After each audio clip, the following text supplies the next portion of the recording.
Hello everyone, and welcome to Total War Warhammer 2. For those of you who do not know what a Total War game is, it's a grand strategy game which focuses on, well, the focus on the game is really on the combat, but you have this grand map that you are supposed to usually take control, dominate the entire map. Total War 2 being the part in the Total War series that focuses on the Warhammer fantasy universe. Obviously, this being the second game, this adds some new factions. This works in correlation with the first game as well when you play the Mortal Empires campaign, but more on that later. The game itself is quite interesting, I'd say. I like it, but I like strategy games, so that might be part of it.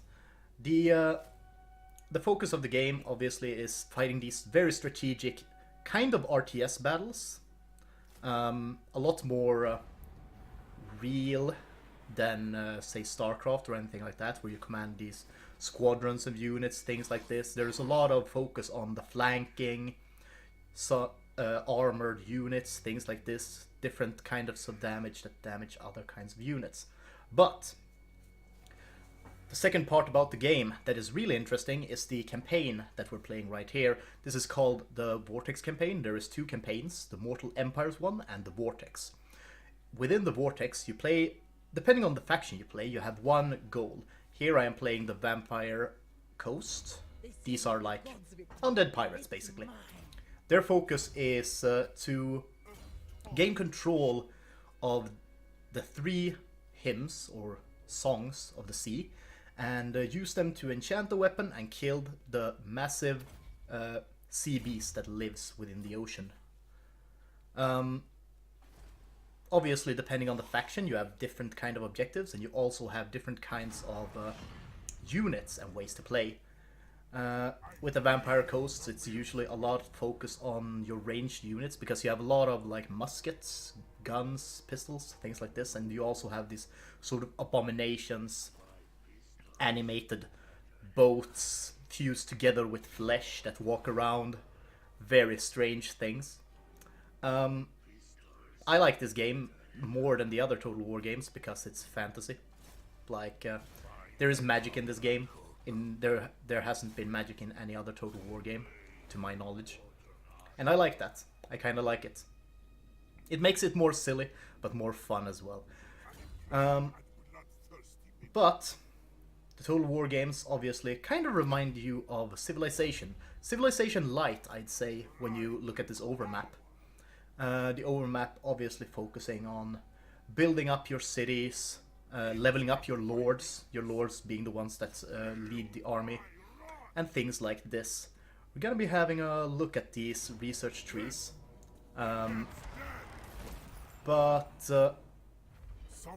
Yeah, let us take a look here.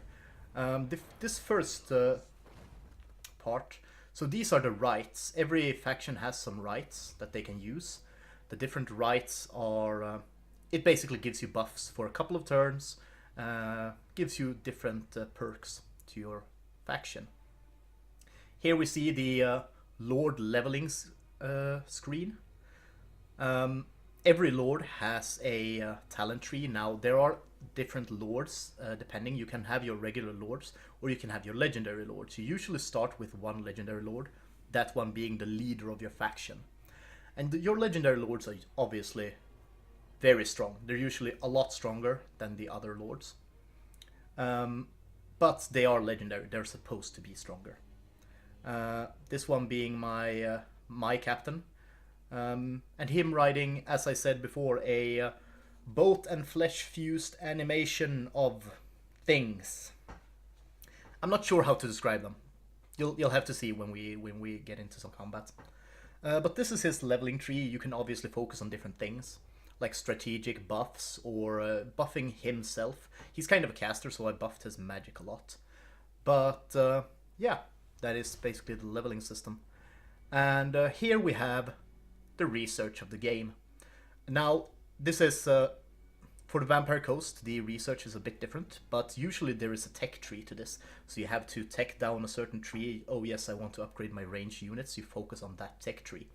and go down it, get certain buffs like reduced cost for ranged units, things like this. One thing to note is that in all these Total War games, ammunition is a thing. So getting ammunition buffs to your units is usually a good thing if you're using ranged units a lot. But as you can see here, you choose what kind of research, you see how many turns it'll take, and you basically choose what your army wants to be good at. At the end, obviously, you'll have all the research, but yeah, in the beginning you'll have to focus on something. Now this is me going into a battle against another pirate captain. I went for treasure, island of treasure in the sea, and obviously there were another pirate lord out there trying to get the treasure. So we're gonna be fighting, and the first screen you see here with the blue orb in the middle, that represents your magical power. So Warhammer Fantasy being known for a thing called the Winds of Magic. The Winds of Magic are basically, it measures how strong magic is in an area. So if you are in an area where you have loads of Winds of Magic, casters will be very strong, they'll have a lot of mana, you can cast a lot of spells. But you can also fight in areas where the Winds of Magic are weak, and your mana will be lower through that. Now most of the Vampire Coast lords can cast spells, because as the Vampire Coast, vampires in the Warhammer universe are always casters, they're always necromancers, basically. So they command these undead hordes as their armies, and only themselves are vampires, so there's only like a few vampires usually in their army. But here we're fighting a smaller force of other Vampire Coast units. What I like about this is the best part about the game. Oh my god, I love this. So my mortars firing off. Ooh, Jesus! Oh, I love that. I just love the animation where when you hit enemies with artillery. It is so good. It is the best. But yeah, my playstyle obviously in these games, as you can see from here, is I like to bombard my enemies. Like I usually go for a ranged heavy build, and just bombard them with artillery to begin with, and then like charge forward when they lost half their units from every squad. And you see these guys, since they have... The AI can be a bit wonky, like they should be charging me right now, because I have way more artillery. They also have a unit of artillery, but I have 3. So they should really be charging me, trying to get into my front lines. Now these guys, there's not that many of them. This is probably not a fight that I'll ever lose. But... the auto-solve or quick battle system in this game is a bit wonky a lot of times. As you saw, like you might have noticed that when I started this battle, the curves of power were quite equal for some reason. Like I have a way stronger army, but since I have a lot of ranged units, it counts as like, oh yes, you'll just charge forward with everything and you won't have any front lines. But the thing is, I always do this kind of strategy. I keep my units back, and then I bombard them until they start to advance on me. And that's when I put my ranged units into a firing line and just blow them to bits. But as you can see, this it's kind of a real-time strategy game, but a very slow one. When you actually get to the combat, like when you start to have these units in combat and things like this, it can become quite stressful. You have a lot of units to control, especially if you're fighting a bigger battle. This is my smaller army. But if you are fighting a battle with maybe 2 armies, something like that, that can become quite the stressful experience. But yeah, here I start to advance forward. Since they don't seem to want to do it, I thought, well, might as well advance on them and have them killed. So, things to think about a lot in this game is... So, there are a lot of logical things that you don't usually think about in strategy games in this. Like how elevation does a lot. Like, you can't shoot over hills. Shooting down a hill helps you because then you won't hit your own melee units in the back. And obviously charging up a hill with melee units makes it so that they become tired more quickly and won't fight as well. This obviously not being as big of a problem with the undead. They don't tire very easily, but they do after a while. Ooh, here we can see me casting some magic, just trying to reduce the armor of those last units. Just had to jump. These battles can take quite a while, and it feels unnecessary to have the entire battle. You get the gist of it. But here we are finishing off the last of the units. Obviously, every faction usually plays differently. The Skaven being like cowardly rats, they use artillery a lot. They use a lot of artillery and ranged units, a lot of sneaky units.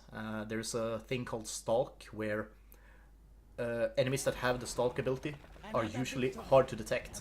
You won't see them until you get too close, and then like their assassins can easily attack you. But let's see, we're gonna be going into another battle, this one being a siege of one of the capitals of one of the other vampire factions. I have fought for a long time for the city. Here I'm having two armies attack the city. And siege battles are a bit different than normal battles. As you saw, the normal battle, it was just, oh yes, you have this map, you have your units, just charge at each other, go ham, try to find strategic positions, things like this. Siege battles are a bit different. Obviously the defending side will have walls. So I'm thinking here maybe building some siege units, something like that, like some sort of siege towers and battering rams, but decided against it because there were an enemy army quite close, so I thought, well, I can brute force this with what I have. And as you see on the map, the red line being the enemy wall, and their city to the north, and me starting to the south. I'm gonna add the entirety of this battle. I probably won't be commentating through the entirety of it, but I can talk a bit more about what I actually think of the game. So, the Total War games are... I've never really played them much until I played the first Total War Warhammer game. Me being kind of a huge fan of fantasy games, that was like, oh yes, I have to play this. And I was surprised by it. I really loved it. What I kind of dislike is that it can feel the systems can feel a bit clunky, especially if you're playing online. You can play online with other people or with one friend. There is no other system that supports more players, so you can play 2-player in this basically. But the game becomes quite slow and quite clunky because you don't do your turns at the same time like in Civilization when you play online. In this, you obviously do like, I do my turn, you do your turn. And when someone does a battle, you can both fight with the army. So basically the one controlling the faction can go like, oh well, you can have these units to control, and I can control like half his army, or maybe he gives me like his assassins so I can go around in the forests and the woods being sneaky and trying to get to their backline, killing off their ranged units. Things like this. That is kind of a cool idea. I've had some of my some really good gaming moments with that. As we, like me and a friend, tried to win like a battle that was like 20% in my favor. Things like this. Now, as you can see, you can, when you're playing alone, you can pause in the battle, or you can do it in multiplayer as well when you're playing like co-op. I'm not sure when you're facing each other though if you can pause. I've never tried it. But the pause mechanic is really good. It is super good if you're trying to be very, very tactical. As you saw here, I ordered all my mortars and artillery, like, okay, you're supposed to attack these spots, and like, so they immediately attack the right places in combat, instead of me having to direct them on the spot. Now you can see these two, those two guys, those three guys that I'm charging into the gate. Yeah, that's my, one is my leader, and one is just a random living ship.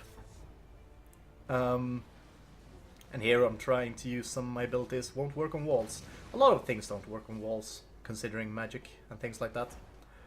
But this game, I really love it. You can sink so much time into it. It is such a classic, oh, just one more turn game. It really reminds me of an advanced version of Heroes. You know, the old Heroes games?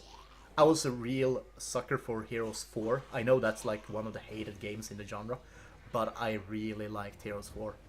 I just love the idea of you being able to fight with your hero, and this, like, I feel like this game kind of brings that back to me in a more advanced way, and I love it. I love it. Now, obviously, this being a kind of a, well, obviously a 3D game and a lot more strategic, it takes a lot longer. Battles in this, like this battle, I think this battle was quite long. I'm thinking it's like 12 minutes, and that's kind of, this was kind of a fast castle siege. If you're like attacking dwarven fortresses, it takes a fucking long time. It takes a really long time. So obviously, depending on the faction you're playing, depending on what you like to play, this game becomes quite different. Before this was released, the Vampire Coast was released in a DLC before, or quite recently actually. Just, I think it's just maybe a week ago, something like that. But I really like the Vampire Coast. But I used to play the Skaven, the ratmen, obviously because they have great artillery units, and I just love watching enemy units get blown up by trebuchets, things like this. I love it. So yeah, this is a great game if you like strategy games. If you like the like, if you just love watching the combat. It's so fun to watch the combat in this for some reason. I just love watching my lord just walk up with this massive fucking, I don't even know what to call that. It's a living ship. He just walks up with this broken living ship and just smashes people. And when you cast your magic, it looks so epic. You feel like a badass commander when playing this. And this doesn't give me the stress that StarCraft can do. I played a bit of StarCraft 2 like quite recently, and that game stresses me out so much. It is amazing how much it stresses me out. I think it stresses everyone out to a degree, and it's supposed to do that because you get some adrenaline pumping, you become more focused. But man, does that take, like, it takes some focus to play that game. But yeah, my thoughts on Warhammer. I really love the universe. The universe is super cool. I've been kind of a fan of the Warhammer universe for a while, but this is the first like game I feel like. This and Vermintide 2 has been my favorite games considering like Warhammer fantasy. You get such a lot of a better understanding of the world, how it looks, especially with this game, and with Vermintide you get like a lot of lore and a lot of these social things. Obviously this doesn't matter for this game at all, it's just things that I like. I like knowing the lore, I like knowing like how people act and things like that. But yeah, if you like strategy games, like really big strategy games, this is a game for you. It is great.